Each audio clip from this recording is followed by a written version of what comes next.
제2절 사회복지 실천의 통합적 접근과 사례관리. 개념. 통합적 접근이란 1960년에서 70년대에 그 필요성이 대두된 사회복지 실천의 접근 방법으로 클라이언트의 문제 해결이라는 궁극적인 목적을 달성하기 위해 전통적 방법의 일부 또는 전부를 조합하여 실천 현장에서 통합적으로 활용하는 방법을 말합니다. 통합적 관점을 통해 사회복지직은 전문직으로서의 정체성을 확보하게 되었죠. 등장 배경으로 사회복지 실천 현장의 변화와 전통적인 방법의 한계. 1960에서 70년대 클라이언트의 문제와 욕구가 복잡하고 다양해지므로 이에 맞는 맞춤형 원조의 필요성이 대두되었습니다. 그러나 전통적 방법의 고분화, 고전문화 경향은 서비스 파편화 현상을 초래하여 클라이언트가 복잡하고 다양한 문제와 욕구를 해결하기 위해 다양한 기관이나 사회복지사들을 찾아다녀야 하는 부담을 발생시켰죠. 또한 특정 지식과 기술만을 가르치는 전문화된 교육 및 훈련으로 인해 사회복지사들의 분야별 직장 이동이 어려워졌습니다. 공통 기반을 전제로 하지 않는 분화와 전문화로 인해 사회복지 실천 현장에서 각기 다른 사고, 언어, 가정을 발생시켜서 전문직 간 의사소통을 어렵게 하였고 사회복지 전문직의 정체성 확립에 장애가 되었죠. 2. 사회복지 전문직의 새로운 정체성을 확립하려는 시도. 다양한 실천 방법의 공통 기반이 존재한다는 인식이 확산되었습니다. 사회복지 지식체계에 사회체계의 이론적 관점과 생태학적 관점이 도입되어 클라이언트의 문제 발생의 원인을 다양한 체계의 상호작용 결과라고 인식하기 시작하였죠. 3. 특징. 공통 기반의 존재 인정. 사회복지 실천의 본질적인 개념, 활동, 기술 가업 등에는 공통적인 기반이 존재한다고 가정하죠. 체계이론과 생태학적 관점의 활용. 체계이론과 생태학적 관점을 절충 사회복지 지식체계의 기반으로 활용합니다. 환경 속의 인간 간 체계이론의 영향을 받아 인간과 환경 간의 역동적인 상호작용을 강조하며 인간과 환경의 공유 영역에 대한 사회복지사의 개입을 중시하죠. 환경 속의 인간 간이 반영된 사회복지 실천, 개인과 환경의 상호작용을 강조합니다. 개인이 경험하는 문제의 원인을 개인 또는 환경 중 어느 한쪽의 결함이 아니라 개인적 요소와 환경적 요소의 상호작용으로 이해하죠. 따라서 문제 해결의 방안은 개인과 그를 둘러싼 주변 환경의 변화에도 존재한다고 가정합니다. 이에 따라 사회복지 실천은 개인, 가족, 집단 체계 등 사회체계의 사회적 기능을 강화시키며 관련된 사회체계가 어떻게 서로에게 영향을 미치고 상호작용을 하는가에 대해 관심을 가져야 하죠. 즉 개인 환경 간 상호작용 증진을 위해 개인의 역량을 강화해야 하며 더불어 환경 변화를 시도해야 한다고 봅니다. 다중체계적 개입. 클라이언트의 욕구나 문제의 발생 원인을 다양한 체계 간 상호작용의 결과로 인식하여 사회복지사의 개입 대상이 되는 체계, 미시, 중범위, 거시 등 문제 체계를 포함시키는 등 클라이언트의 욕구나 문제에 대해 강범위하고 포괄적인 접근을 합니다. 따라서 사회복지사 역시 상담자, 교육자, 중개자, 중재자, 옹호자 등 다양한 역할을 수행하죠. 순환적 원인론. 다양하고 복잡한 인간의 문제를 단순하게 원인과 결과의 관계 또는 직선적 원인론, 단선적 사고로 이해하는 것은 불가능하다고 보고 순환적 원인론의 관점으로 개입합니다. 사정시 활용, 가계도를 통해 가족의 특성을 이해하거나 생태도를 통해 클라이언트의 주변 체계를 이해하고 자원을 발굴하여 동원하죠.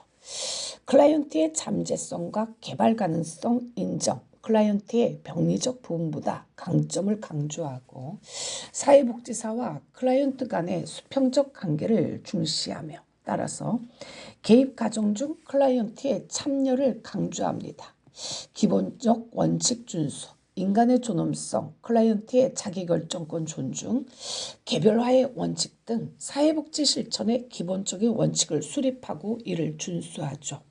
지속적인 평가 실시, 사회복지 실천 과정의 계속적인 평가를 통해 이론을 정비하고 발전시켜 나갑니다. 일반주의적 접근, 클라이언트의 문제 해결이라는 궁극적인 목적을 달성하기 위해 이미 검증된 다양한 이론과 개입 방법, 예로 정신역동 이론, 행동주의 이론 등을 개방적으로 선택하고 활용합니다. 이로 인해 사회복지사의 지위 역시 가고 전문사회복지사에서 일반사회복지사로 변화되었죠. 문제 해결 과정은 다양한 실천 방법의 공통 요소는 문제 해결이며 따라서 사회복지 실천 과정을 점진적 문제 해결 과정으로 이해합니다. 다양한 가치, 개입에 있어서 다양성, 인권, 사회정의 등의 가치가 강조되고 있죠. 2. 통합적 접근 모델 1. 펄만의 문제 해결 모델 개간, 미국 시카고 대학의 교수였던 펄만이 1957년에 처음으로 소개한 최초로 진단주의와 기능주의가 절충된 통합 모델입니다. 펄만은 클라이언트의 어려움은 문제 있는 것이 아니라 문제를 해결하는 태도라고 보고 인간의 삶 자체가 지속적인 문제 해결 과정이라고 전제하였죠. 이에 따라 개별 사회 사업의 개인 목표는 치료가 아닌 클라이언트가 사용하는 자아 방어 기제를 억제하여 문제 해결 능력과 대처 능력을 향상시키는 것으로 보았습니다. 사회복지 실천을 클라이언트가 자신의 문제를 올바르게 평가하고 판단할 수 있도록 문제를 인식하게 하고 주어진 문제를 해결할 수 있는 능력을 향상시켜주는 교육과 치료의 중간 과정으로 이해하였죠. 모델의 형성과 관련해서 초기에는 자아심리학, 역할이론, 사회심리학, 문화인류학, 교육학자인 듀이의 반성적 사고개념 등이 반영되었고 이후 체계이론과 생태체계적 관점이 접목되었습니다. 이후 핑커스와 미나한의 4차계 모델과 콤튼과 갤러웨이의 6체계 모델 또는 사회적 체계 모델, 문제 해결 모델의 이론적 기초를 제공하였죠. 4P 이론, 펄만은 개별 사회 사업의 문제 해결 과정을 4P로 정의하였습니다. 이는 문제를 가지고 있는 사람이 사회복지기관에 와서 문제 해결에 가는 과정을 의미하죠. 문제, 프라브럼입니다. 문제는 주로 개인의 사회적 기능과 관련된 것이죠. 개인의 심리 내적인 원인과 환경과의 상호작용에 의해서 발생하며 일상생활에서 클라이언트의 삶의 만족 수준을 저해하는 것으로 정의되죠. 개인이 갖는 근본적인 어려움은 문제 자체가 아니라 그 문제를 해결하는 태도에 있죠. 즉 자신의 문제를 적절한 방법으로 해결하거나 경감시키려는 동기, 능력 또는 기회의 부족이 문제 발생의 원인입니다. 따라서 문제를 해결하기 위해서는 문제는 개인에게 있어서 위험이 아닌 도전으로 인식되어야 하며 사회복지사의 원조 방향도 이러한 인식의 형성과 발전을 돕는 것이어야 합니다. 사람, person, 개인과 환경 간의 상호작용 내용의 변화를 위해 조정이 필요한 인간으로 인간은 무의식에 의해 지배를 받는 존재가 아니라 자의 의지에 따라 항상 변화하고 발전하는 개방된 체계죠. 기간, 플레이스 또는 장소입니다. 사회복지 실천은 공식적, 비공식적 기관의 역할 내에서 제공되어야 하죠. 이를 위해서는 기관이 클라이언트에게 기대하는 것, 또 반대로 클라이언트가 기관에 기대하는 것을 미리 정확하게 서로 확인하는 것이 필요합니다. 이에 사회복지사와 클라이언트 간의 계약은 공식적인 형태를 띠어야 하죠. 따라서 문제 해결 모델에서의 장소는 서비스 제공 기관의 역할이나 계약 등 절차적 형식과 관련되며 이는 기능주의 영향을 보여주는 측면이죠. 과정, 프로세스는 문제 해결을 위한 클라이언트의 참여와 협조를 강조하며 이를 위해 클라이언트 스스로 대안을 선택하고 모니터링하게 합니다. 변화의 동기나 의지가 약한 클라이언트에게는 적용이 어려울 수도 있죠. 펄만의 6P, 펄만은 1973년 4P 이후 1986년에 여기에 2P 전문가 제공을 추가하여 6P를 제시하였습니다. 전문가 Professional Person, 자신이 소속된 기관 또는 장소에 소속된 사회복지사 또는 기관과는 별도로 존재하는 하나의 개별적인 주체로서의 사회복지사를 말합니다. 제공, 프로비전은 클라이언트에게 클라이언트의 욕구, 예로 물질적 욕구, 지지관계망 확보, 욕구, 만족스러운 일상활동에 대한 욕구 등을 충족시키는데 필요한 제반 서비스 등을 제공해주는 모든 활동을 말하죠. 기본 가정은 인간은 본성적으로 자신의 문제를 해결할 능력을 가지고 있습니다. 인생은 지속적인 문제 해결 과정이죠. 변화에 대한 잠재성을 가장 강하게 만드는 것은 클라이언트 자신의 동기죠. 기간 또는 장소의 역할이 중요합니다. 제한적 시간의 사용이 가업을 완수하는 데 도움이 되죠. 이 핑커스와 미나한의 4체계 모델, 개간, 일반 체계 이론을 사회복지 실천에 응용한 모델로 핑커스와 미나한에 의해 1973년에 처음 소개되었습니다. 클라이언트 체계, 변화 매개 체계, 행동 체계, 표적 체계로 불리는 네 가지 체계의 상호작용에 관심을 두었죠. 체계의 구성으로 4체계 모델에서 체계란 사회복지사가 사회복지 실천 과정에서 상호작용하는 사람들을 의미합니다. 클라이언트 체계는 서비스나 도움을 필요로 하는 체계 또는 사람으로 표적 체계의 문제가 무엇인지 알고 또한 그 문제 해결을 바라죠. 변화 매개 체계와 표적 체계의 문제 해결과 관련된 계약을 합니다. 변화 매개 체계는 사회복지사와 이들이 소속되어 일하는 조직이나 기관으로 표적 체계의 문제를 해결할 능력과 지침을 가지고 있습니다. 표적 체계는 목표 달성을 위해 영향을 미치거나 변화시킬 필요가 있는 대상으로 실제 문제를 가지고 있는 사람이죠. 때에 따라서 클라이언트 체계와 같을 수도 있습니다. 행동 체계는 변화 매개 체계가 변화 노력을 달성하기 위해 서로 상호작용하는 또는 공동으로 노력하는 모든 사람으로 변화 매개 체계의 능력과 지침에 의존하여 표적 체계의 문제를 해결하기 위해 실제적인 활동을 합니다. 때에 따라서는 클라이언트 체계의 구성 요소가 중첩될 수도 있죠. 예로 A 가정의 남편은 자상하고 가정적이었지만 술을 마시기만 하면 늘 아내를 폭행하였습니다. 남편의 문제를 해결하기 위해 아내는 비복지관에 사회복지사를 찾아가 남편의 행동을 변화시켜 줄 것을 요청하였죠. 이에 사회복지사는 A 가정의 아내와 계약을 맺고 남편의 폭행을 근절시키기 위해 가족치료 전문가의 도움을 받아 어제부터 개입하기 시작하였습니다. 아내는 클라이언트 체계고 남편은 표적 체계고 사회복지사는 변화 매개 체계고 가족치료 전문가는 행동 체계입니다.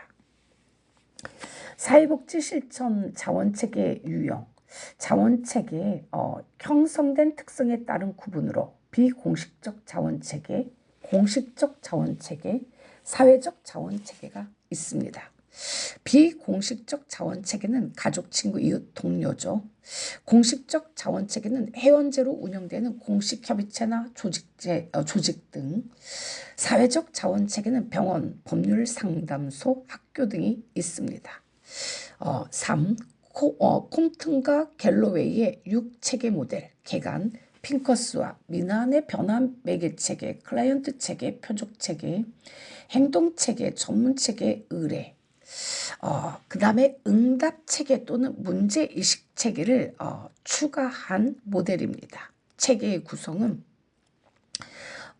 전문가 또는 전문 체계 또는 의뢰 응답 체계 또는 문제 인식 체계로 구성되어 있죠. 전문가 체계는 변화 매개 체계의 행동과 사고를 형성 및 발전시키는 체계입니다. 예로 한국사회복지사협회, 사회복지사의 보수교육체제, 사회복지사를 준비시키는 학교 등. 의뢰응답 체계는 문제인식 체계라고도 하는데, 의뢰체계는 서비스를 요청한 사람이죠. 예로 법원, 경찰, 외부 전문가 등. 응답체계는 의뢰체계의 강제로 의뢰가 이루어진 사람입니다. 예로 알코올 중독인 남편 갑은 술만 먹으면 배우자인 을에게 폭력을 행사하죠. 이를 견디다 못해 을은 사회복지사 병을 찾아가 갑의 알코올 중독에 따른 가정폭력 문제를 호소하였습니다. 병은 을의 문제를 함께 해결하기 위해 계약을 맺고 갑의 가정폭력을 해결할 수 있는 방안을 찾기로 하였죠. 한편 각각 을의 고등학생 아들인 정은 비행을 저질러 법원으로부터 보호 관찰 처분에 따른 부가 처분으로 상담을 명받아 병을 찾아왔습니다. 사회복지사 병은 변화 매개 체계고 배우자 을은 클라이언트 체계, 남편 갑은 표적 체계, 법원은 의뢰 체계, 아들 정은 응답 체계죠. 점애인과 기터먼의 생활 모델 개간, 생태 체계적 관점을 사회복지 실천 분야에 도입하여 형성되었습니다. 개인 목표는 인간의 욕구와 환경 간의 적응 수준을 향상시켜 적합 상태에 놓이게 하는 것이죠. 즉 클라이언트가 생활 가정 안에서 자신의 문제를 해결해 나가도록 하는데 개입의 초점을 맞추었습니다. 개입 원칙으로는 클라이언트의 다양성을 존중하죠. 클라이언트의 사회, 경제적 지위, 종교, 성, 연령 등을 있는 그대로 수용하고 존중합니다. 클라이언트와 사회복지사의 동반자적 관계를 강조하죠. 클라이언트를 자신의 삶에 대한 전문가로 이해하고 클라이언트와 사회복지사의 관계를 동반자적 관계로 인식합니다.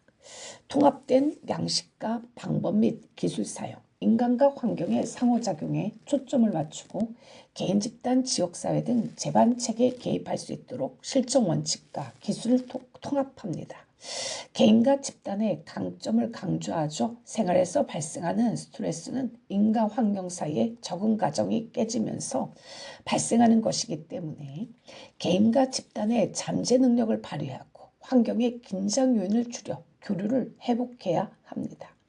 생활상의 문제들이 있죠. 개념은 스트레스를 생산하는 문제 또는 적응 혼란에서 발생하는 스트레스 유발 상황을 말합니다. 종류로는 생활변천, 환경의 압박, 대인관계 문제가 있습니다. 생활변천은 발달상의 변화, 예로 사춘기, 중년의 위기 등, 지위 역할의 변화, 부모되기, 위기에 의한 변화, 남편의 죽음, 환경의 압박으로는 차별적인 사회구조, 성적, 인종적, 계급적 차별 등 적합하지 않은 물리적 환경, 예로 대기오염, 수질오염 등. 대인관계 문제는 의사소통과 대인관계상의 장애가 있죠. 골드스타인의 단일화 모델, 유기체로서의 개인과 역동적인 사회관계 및 양자 간의 상호관계에 초점을 둔 모델입니다. 사회복지사가 자원을 확보하고 활용하는 능력으로 사회가 변할 수 있음을 강조하죠. 사회체계 모델, 문제 해결 모델, 가정 모델을 결합한 사례관리 개념. 클라이언트는 만성적이고 복합적인 문제와 욕구를 지닌 클라이언트, 이게 아동, 노인, 장애인, 정신장애인, 사례관리자, 전문적인 지식과 기술을 가진 사례관리자가 사회적 자원 체계, 클라이언트의 문제 해결 및 욕구 충족을 시킬 수 있는 공식적, 예를 들어 정부를 통해 제공되는 공적 프로그램, 비공식적 가족, 친구, 이웃, 사회적 자원 체계 또는 지역 사회 자원을 사례 관리 과정을 통해 클라이언트에게 연계 조정 유지시켜서 클라이언트의 복지 추구, 기능의 강화를 통한 자립의 극대화, 서비스의 효과성 증진을 하는 통합적인 서비스 전달 방법입니다. 통합적인 접근과 사례 관리는 통합적 접근은 1957년 펄만의 문제 해결 모델의 등장 이후 1960에서 70년대 클라이언트의 문제와 욕구가 복잡하고 다양해지면서 이에 맞는 맞춤형 원조의 필요성이 대두되어 1970년대 핑커스와 미나한의 사체계 모델, 저메인과 기터만의 생활 모델, 골드스타인의 단일화 모델 등으로 확대 발전하였습니다. 반면 사례관리는 1960년대 미국의 정신장애인을 대상으로 한 탈시설화 정책, 1963년 지역사회 정신보건법 제정 등으로 등장하였으며 1970년대에 들어서 미국 사회복지학계에서 주창된 통합적 실천의 구체적인 방법으로 각광받기 시작하였습니다. 이후 1988년 미국에서 공공부조 대상자 사례 관리 서비스를 의무화한 가족지원법이 등장하면서 일반화되었죠. 목적은 보호의 연속성 보장, 사례 관리의 대상은 주로 장기적인 서비스 제공이 필요한 만성적인 욕구를 가진 클라이언트이므로 지속적으로 서비스를 제공해야 하죠. 비용, 효과성의 증대, 제한된 자원 내에서 서비스의 효과성을 극대화해야 하고 서비스 전달에 소요되는 비용도 최소화해야 합니다. 모든 영역에 대한 보장, 사례관리의 대상은 복합적인 욕구를 가진 클라이언트이므로 그의 일생을 통해 변화하는 욕구의 모든 영역을 보장하는 것이죠. 접근성과 책임성의 증대, 클라이언트가 서비스를 이용하는 데 발생하는 다양한 장애물을 극복함으로써 그가 필요한 서비스에 쉽게 접근할 수 있도록 책임을 져야 합니다. 1차 집단의 보호 능력 및 사회적 기능의 향상, 클라이언트의 가족, 친구, 이웃과 같은 1차 집단 등과 같은 사회적 지지체계의 기능을 향상시켜 클라이언트의 욕구에 적합하게 적시에 적절한 방식으로 중복되지 않게 서비스를 제공해야 합니다. 등장 배경으로 탈시설화. 미국 정부는 1950년대 이후 정신장애인들을 병원이나 시설에 수용하지 않고 지역사회 내에서 치료하고 관리하는 정책을 실시하였죠. 이로 인해 지역사회 보호의 중요성이 강조되었으며 이는 지역사회 전체에 복잡하고 분산되어 있는 서비스 체계를 통합적으로 관리해야 할 필요성이 대두되는 계기가 되었습니다. 클라이언트와 그 가족에게 부과되는 과도한 책임, 지역사회에 적절한 환경 자원이 제대로 마련되어 있지 않는 상태에서 탈시설화로 인해 시설에서 나온 클라이언트와 그를 부양해야 하는 가족은 너무나 많은 책임을 감당하게 되었죠. 다양한 문제와 욕구를 가진 클라이언트의 증가, 탈시설화 이후 지역사회 내에 다양하고 복합적인 욕구를 지닌 클라이언트들이 증가하였고 자신들의 욕구를 충족시킬 만큼의 서비스를 받지 못하게 되는 현상까지 발생하였습니다. 이는 클라이언트를 불황자나 범죄와 연루되게 하는 등 여러 가지 사회 문제의 원인이 되었죠. 만성적이고 복합적인 문제를 지닌 클라이언트의 증가, 사회 인구학적으로 만성적이고 복합적인 문제와 욕구를 지닌 노인과 장애인 등의 인구가 증가하였고 이로 인해 기존의 단기적인 임상적 치료 모델의 한계가 인식되었습니다. 따라서 지역사회를 중심으로 한 장기보호의 필요성이 대두되었죠.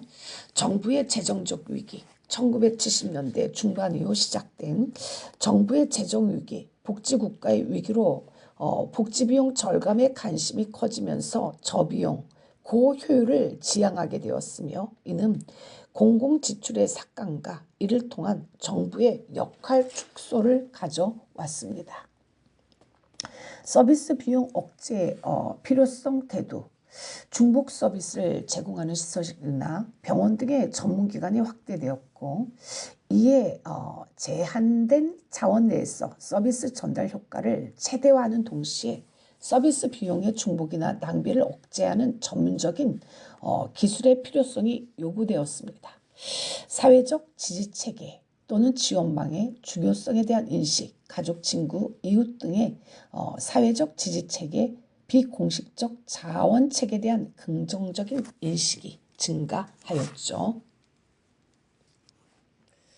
기능, 클라이언트와 필요한 서비스의 연결 기능, 비공식 보호 체계와 클라이언트 간 상호작용의 촉진 기능, 사례관리 기관 상호 간의 조정 기능, 상담 기능, 문제 해결 기능, 옹호 기능, 개입 원칙, 클라이언트 중심적 개입, 사례관리자의 역할은 클라이언트의 문제나 욕구에 의해 결정되므로 클라이언트의 문제나 욕구를 중심으로 개입해야 한다. 개별화, 클라이언트의 신체적, 정서적, 사회적 상황과 욕구에 따라 개별화된 맞춤형 서비스를 제공해야 하죠.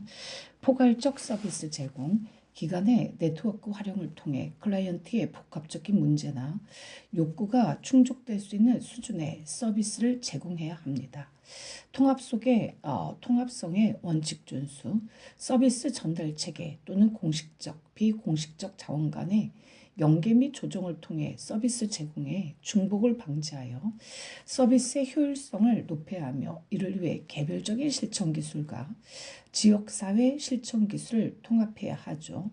이를 위해서는 한 기관 내에서의 팀 협력 및 지역사회의 타 전문 분야와의 협력이 중요하죠. 자기 결정권 보장, 클라이언트로 하여금 선택에 대한 자율권을 보장해야 하며 이를 위해 개입 과정에서 클라이언트의 참여와 자기 결정을 촉진시켜야 합니다. 서비스 접근성 향상, 아웃리치를 활용한 서비스 사각지대의 발굴 이외에도 클라이언트가 서비스를 이용하는 데 존재하는 장애물, 인종차별, 성별, 계층 등을 최소화시켜 이용 자료 및 절차 등에서 어려움을 겪지 않고 서비스를 쉽게 이용할 수 있도록 원조해야 합니다. 클라이언트의 자립성 강화, 클라이언트의 기능 향상을 지원하여 자원 획득 및 활용 능력을 강화시켜야 하죠.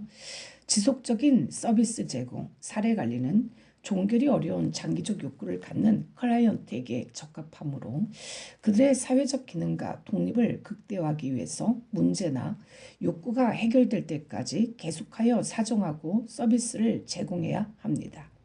체계성 원칙의 준수, 체계이론과 생태체계적 관점을 주요 기반으로 하여 클라이언트의 주변 자원을 활용을 극대화해야 합니다. 이를 위해 사례관리자는 공식적 자원 이외에 비공식적 자원 역시 적극적으로 개발하고 활용하여 체계적인 지지망을 구축해야 하며 이를 통해 공적 부담을 줄일 수 있습니다. 사례관리의 주요 등장 배경은 1970년대 중반 이후 시작된 미국 정부의 재정 위기, 복지 국가의 위기와 이로 인한 공공지출의 삭감, 정부의 역할 축소였죠. 따라서 사례관리는 지역사회를 중심으로 한 서비스 전달 체계 또는 공식적, 비공식적 자원 간의 연계 및 조정을 통해 서비스 제공의 중복을 방지하여 서비스의 효율성을 높이고 궁극적으로는 공공 부분의 역할을 축소하여 공적 부담 감소를 추구합니다. 변화를 위한 노력으로 클라이언트 개인 및 환경의 변화를 위해 노력해야 하죠. 평가 실시는 투입 및 가정에 대한 평가를 실시해야 합니다. 가정은 일반적으로 사례관리는 기관 접촉, 접수, 사정 개입 점검, 재사정 결과, 평가의 순으로 진행됩니다. 기관 접촉, 클라이언트와 사례관리 기관 간의 접촉이 이루어지는 과정으로 클라이언트는 타기관, 가족, 지역사회, 조직교회, 경찰, 학교 등으로부터 의뢰와 스스로의 방문, 아웃리치를 통해 기관과 접촉하게 됩니다. 접수는 클라이언트의 문제와 상황에 대한 파악이 이루어지는 과정으로 개입 과정의 시작, 즉 계약이라고도 불리죠. 사례 관리자는 적합한 기관에 클라이언트의 배치가 이루어지는지를 결정하고 클라이언트는 기관이 제공하는 서비스의 내용과 한계 등에 관한 정보를 제공받을 수 있습니다. 사정은 클라이언트의 현재 기능에 대한 강범위하고 구조화된 평가가 이루어지는 과정으로 면담이나 다양한 사정 도구를 활용하여 클라이언트의 욕구와 자원, 외부 자원, 활용 등을 파악하는 단계죠. 사정의 내용으로는 클라이언트의 욕구와 자원, 외부 자원, 장애물이 있습니다. 클라이언트의 욕구와 자원으로는 클라이언트와 그의 사회적, 물리적인 환경의 욕구를 정확히 평가한다.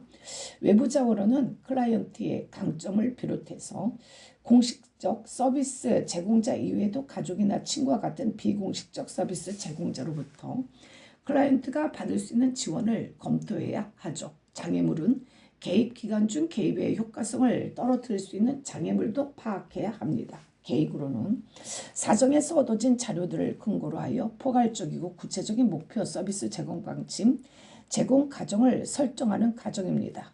개입 이후 평가를 통해 미달성 목표를 다시 개입 단계로 환류시키죠. 개입은 직접적 개입과 간접적인 개입, 연계 및 조정하기가 이루어지는 과정입니다. 즉 내부 자원 획득을 통해 직접적 서비스를 제공하고 외부 자원 획득을 위한 간접적 서비스를 제공하는 과정이죠. 개입 시 사례자 관리자의 역할, 사례 관리자의 역할은 크게 두 가지, 즉 직접적 개입과 간접적 개입으로 나누어집니다. 직접적 개입을 수행하는 역할은 이행자, 위기시 심리적 지지를 제공하는 역할이죠. 상담가, 명담을 통해 클라이언트에 대한 이해를 발전시키고 클라이언트가 스스로 지지망과 같은 자원을 개발하고 유지하는 방법을 알 필요가 있다는 사실을 가르치는 역할입니다. 교육자, 안내자, 협조자, 진행자, 정보 제공자, 지원자가 있죠. 진행자는 클라이언트가 높은 수준의 자기 지향을 행할 수 있도록 원주하는 역할이고, 정보 제공자는 전문적 정보를 많이 가지고 있어 클라이언트에게 이를 전달해주는 역할이죠. 지원자는 클라이언트가 자기 옹호를 할 수 있는 수준까지 도달한 경우 가능한 단순한 지원자의 역할만을 하는 것입니다.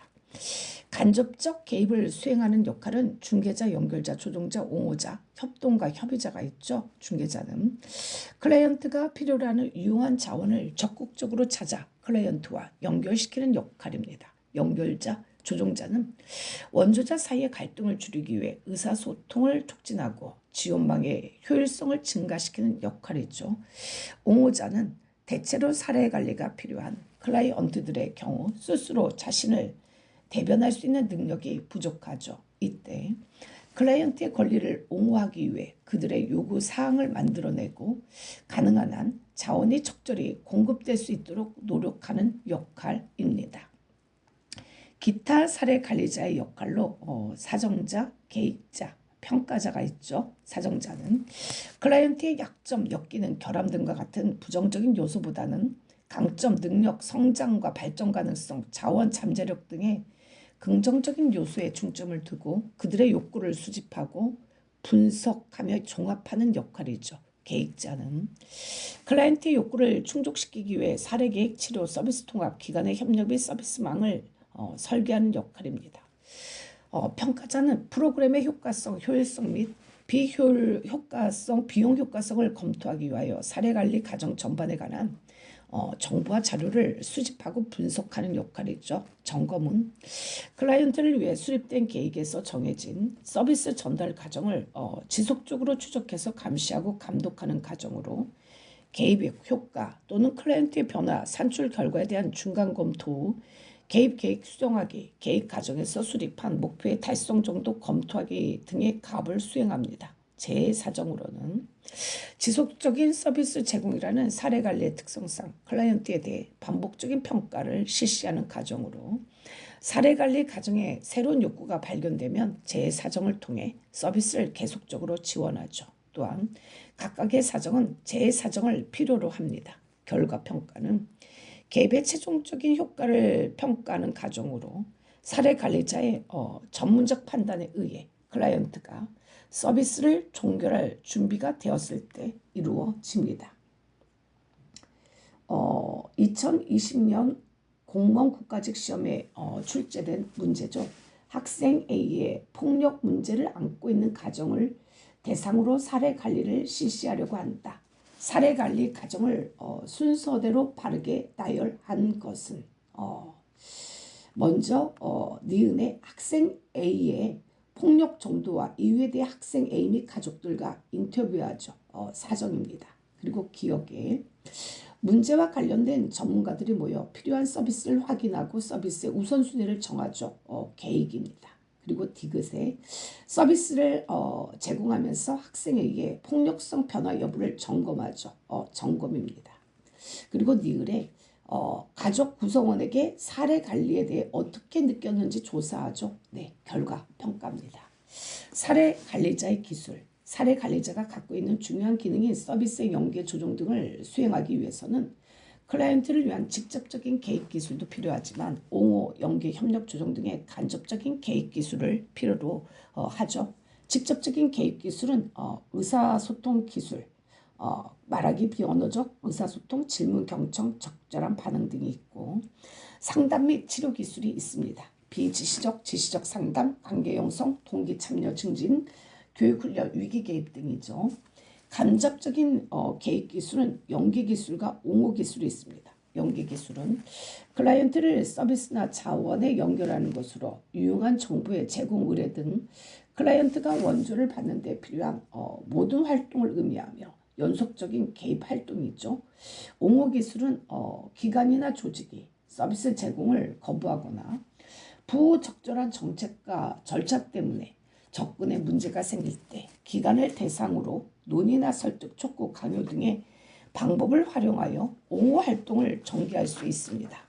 논의와 설득, 갈등의 정도가 낮을 때 사용하는 기술로 입장에 대한 분명한 진술, 클라이언트에 대한 코치, 기관의 정책과 절차에 대한 지식 활용, 적절한 감정 통제가 필요하죠. 촉구, 갈등의 수준이 중간 정도일 때 사용하는 기술로 협상기관의 불만 처리 절차 활용, 주장적 요구, 상대보다 높은 권위에 호소하는 등의 활동이 포함됩니다. 강요는 갈등의 정도가 높을 때 사용되는 기술로 대상 기관의 관리 감독처에 호소하기, 언론 매체 폭로, 집단행동, 탄원 등이 있습니다. 즉 논의와 설득, 촉구, 강요를 예로 들 수가 있습니다. 협력 및 조정 기술로 사례 관리는 철저하게 개별 클라이언트의 욕구와 상황에 근거한 서비스를 제공해야 합니다. 이를 위해 다양한 서비스 제공, 주체와 협력 체계를 구축하고 협상 혹은 합의해야 하죠. 협상과 합의를 위해 팀 접근이 필요하며 한 팀은 동반자적 관계를 유지하고 협상, 네트워킹, 의사소통, 융통성 등의 보다 구체적인 기술이 바로 확인하는 기출 OX. 지나친 분화와 전문화로 인한 서비스의 파편화는 통합적 접근 방법이 등장화된 배경이다. 통합적 접근은 생태체계 관점을 토대로 한다. 통합적 접근은 인간과 환경 모두에 초점을 두는 일궤도 접근이다. 통합적 접근은 생태체계적 관점에서 인간과 환경체계를 고려한다. 환경 속의 인간을 방영한 실천 내용으로는 개인 환경 간 상호작용 증진을 위해 환경 변화를 시도하고 개인의 역량을 강화한다. 통합적 접근에서 사회복지사는 미시적 수준에서부터 거시적 수준의 실천까지 다양한 체계에 개입한다.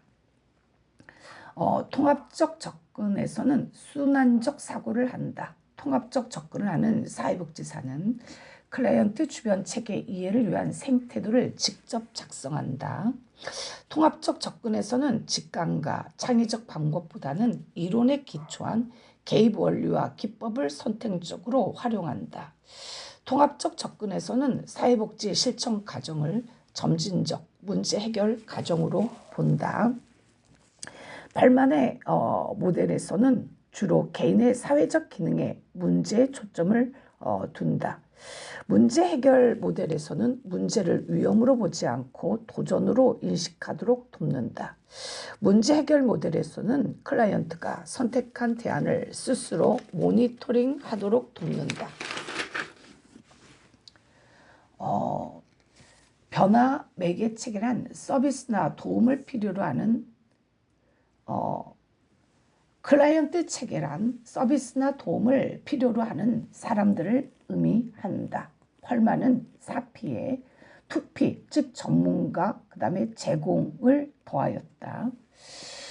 표적 체계란 목표 달성을 위해 변화시킬 필요가 있는 대상을 의미한다.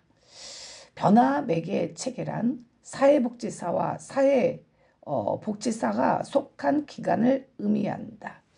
행동 체계란 목표 달성을 위해 사회복지사와 공동으로 노력하는 모든 체계를 의미한다. 핑커스와 여기 콤튼과 갤러웨이는 이를 명확히 하고자 서비스를 요청한 사람을 의뢰체계로, 의뢰체계에 의해 강제로 의뢰가 이루어진 사람을 응답체계로 구별하였다. 클라이언트 사례관리자, 사회적 자원체계, 사례관리 과정을 사례관리의 4가지 구성 요소라고 합니다. 누구든지 사례관리의 대상이 되는 것이 아니죠. 즉 사회복지 실천의 개별적인 접근은 스스로 해결하기 어려운 심리적 사회적 문제를 지닌 사람을 대상으로 하지만 사례관리에서는 사회적 기능상 심각한 문제를 지닌 복합적인 욕구를 지닌 대상, 즉 보호가 필요한 아동, 허약한 노인, 만성 장애인 등이 그 대상이 된다는 점에서 차이가 있습니다. 통합적 방법의 등장 이후 사례관리가 일반화되었다. 사례관리는 복합적인 문제를 가진 클라이언트의 증가로 등장하였다. 사례관리의 등장 배경에는 중복 서비스를 제공하는 전문기관의 확대가 있다. 사례관리의 등장 배경에는 사회적 지원망의 중요성이 강조된 것이 있다. 사례관리에서는 임상적 욕구를 가진 클라이언트에게는 치료적 상담을 실시한다. 사례관리에서는 클라이언트의 자율권과 자기 결정권을 보장한다. 사례관리는 서비스의 접근성 향상을 추구한다. 사례관리에서는 개인 및 환경의 변화를 위한 노력을 한다. 아웃리치란 서비스에 대한 욕구는 가지고 있지만 그 욕구 충족을 위해 기간을 찾지 않는 잠재적 클라이언트들의 서비스 접근성을 높이고자 사례관리자가 직접 기관 밖으로 클라이언트를 찾아 나서는 방법을 말한다. 자녀에게 인터넷 중독 검사를 실시하고 아버지의 폭력 정도에 대해 자녀와 면담하는 것은 사례관리 과정 중 사정 단계이다. 사례관리 과정의 사정 영역에는 욕구에 대한 클라이언트의 능력, 클라이언트의 욕구 및 문제, 클라이언트 지원체계의 능력, 지원체계의 활용의 장애 등을 파악하는 것이 있다.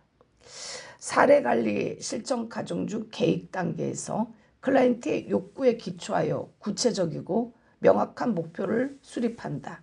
사례관리는 직접 서비스와 간접 서비스를 결합한 것이다.